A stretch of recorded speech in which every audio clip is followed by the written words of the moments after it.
Você já olhou pela janela de um ônibus escolar à noite? Sabe aquele momento em que a estrada está vazia, só o barulho do motor e das árvores passando rápido? Foi numa noite dessas. Quando a última criança entrou, algo estranho aconteceu. O motorista fechou a porta devagar. De repente, um frio pesado preencheu o ar. Não tinha vento, não tinha som, só um silêncio duro, como se prendesse a respiração do mundo. Mas ninguém percebeu. Só uma menina, Ana, sentada no fundo, perto da janela quebrada. Ela viu primeiro. Uma mancha, escura demais para ser sombra, grudada no asfalto e acompanhando o ônibus. Ninguém deveria enxergar aquilo. Ninguém deveria estar acordado naquela hora. Mas Ana estava, e ela nunca mais esqueceu. A escola ficava no alto do bairro velho, cercada por mato e casas de madeira. O ônibus amarelo era antigo, fazia o mesmo caminho há mais de 20 anos. Toda sexta pegava as crianças para levá-las de volta depois do reforço da noite. Nessa noite tudo parecia igual, mas o relógio da torre não soou o aviso das 8. Só o tic-tac, forte demais, ecoando no corredor. Quando o motorista, seu Geraldo, subiu no ônibus, estralou os dedos. Ninguém respondeu. As luzes do veículo piscavam amarelas e fracas. O cheiro de ferro enferrujado vinha forte. Ana estava lá, cabisbaixa, mochila apertada contra o peito. Só queria chegar em casa, mas algo fazia o estômago dela apertar. No fundo, perto da porta de emergência, o banco sempre gelado. Era como se alguém sentasse ali. Do lado de fora, o mato parecia mover sozinho, fazendo sombras compridas no asfalto. O ônibus começou a andar. O rádio chiava, falhando.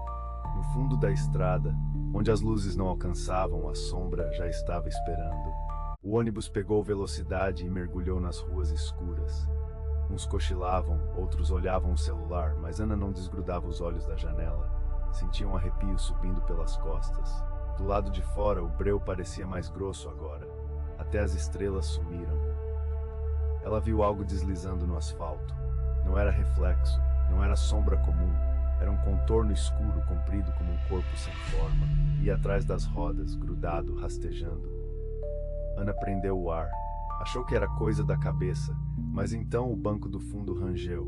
Um vulto escuro, curvado, parecia se mexer no reflexo do vidro. Olhou rápido. Ninguém. Só ela e o vazio. Mas o som ficou mais forte. Um arranhar fraco vindo da porta de emergência. Os olhares das outras crianças estavam vidrados na frente. O motorista nem piscava. Ana tentou avisar, mas a garganta travou. Sentiu o cheiro forte de terra molhada. Um cheiro de coisa enterrada. O frio se arrastou pelas pernas dela, subiu pelo pescoço. E o ônibus não parava de andar. As luzes de dentro começaram a piscar uma por uma. Algumas crianças acordaram, inquietas, mas o motorista não olhava para trás. Só acelerava mais. Os pneus mastigavam o asfalto. Ana viu outro vulto, agora pela lateral. A sombra avançando, como se buscasse uma porta aberta, uma brecha. A cada curva ela ficava maior, mais densa, ondulando, subindo com um vento invisível. Ana tremia. Pegou o braço do colega ao lado, mas ele estava gelado demais. Olhou melhor, os olhos dele abertos, vidrados, lágrimas silenciosas. Tentou gritar, mas a voz perdeu força. O rádio chiava palavras distorcidas, vozes misturadas, como se alguém tentasse pedir ajuda. O motor do ônibus tossiu. As sombras de fora entravam pelas frestas, engolindo o chão aos poucos. Um dos bancos da frente rasgou de dentro para fora, derramando um pó escuro que parecia cinza. O medo explodiu. Os sussurros começaram. Ao redor, as crianças apertavam os olhos, algumas choravam baixo, como se sentissem a presença da coisa. A sombra batia na porta de emergência, cada vez mais forte. O cheiro de morte se espalhou de repente. Ana sentiu a pele queimar, e então o ônibus apagou completamente. Só a respiração pesada, só o silêncio. Apenas a sombra, esperando um convite para entrar. O breu dentro do ônibus era absoluto. Nem mesmo as luzes de fora. Não existia mais rua, não existia mais bairro. Só o vazio. As crianças, imóveis, olhos abertos na escuridão. O rangido dos bancos parecia um lamento. Ana ouviu passos, mas estavam errados. Não eram do motorista. Eram arrastados, pesados, como garras riscando o piso. O cheiro insuportável tomou tudo. O frio mordeu cada centímetro da pele dela. Uma criança começou a soluçar, mas a voz sumiu rápido. A sombra agora estava dentro, uma massa escura, sem olhos, contorcendo por cima dos bancos, se dobrando pelo teto, sugando todo o resto de luz. Ana tentou se esconder debaixo dos assentos, mas a sombra sentiu o medo dela. Sussurros ácidos agarraram os ouvidos dela. Eu sigo, eu nunca paro, eu te vejo. O metal do ônibus gemeu alto, como um grito sufocado. As janelas começaram a gelar por dentro, escorrendo uma gosma escura.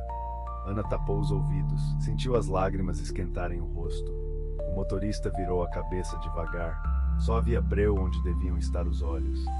A sombra se espalhou, engolindo tudo, tirando o ar, puxando cada pensamento para as profundezas. Um a um, os gritos se calaram, afundando em silêncio. O ônibus nunca mais saiu daquele caminho. Quando os bombeiros encontraram o ônibus, ele estava parado na beira da estrada, portas abertas. Dentro apenas silêncio e bancos vazios, cobertos de poeira escura. Ninguém explicou o que aconteceu naquela noite. As mochilas estavam jogadas, algumas folhas desenhadas com sombras grandes sem rosto. A direção do ônibus não respondia, e o rádio só transmitia um chiado baixo, cortado, uma voz repetindo o mesmo sussurro. Eu sigo, eu sigo. Alguns moradores juram que, nas noites de sexta, ainda havia um ônibus amarelo velho passando depressa, mesmo depois de todos os veículos daquela linha terem parado. Às vezes dava para ouvir risos fracos, misturados com choros, vindo das janelas escuras. Ana, dizem, nunca voltou para casa. E quem passa pelo ponto depois do anoitecer sente um frio diferente, um arrepio comprido, como se alguém ou algo continuasse esperando a próxima viagem. Se você ver um ônibus escolar desacelerando numa rua vazia, nunca entre depois do anoitecer, porque depois do último passageiro, a sombra ainda pode estar seguindo, e ela nunca perde o caminho.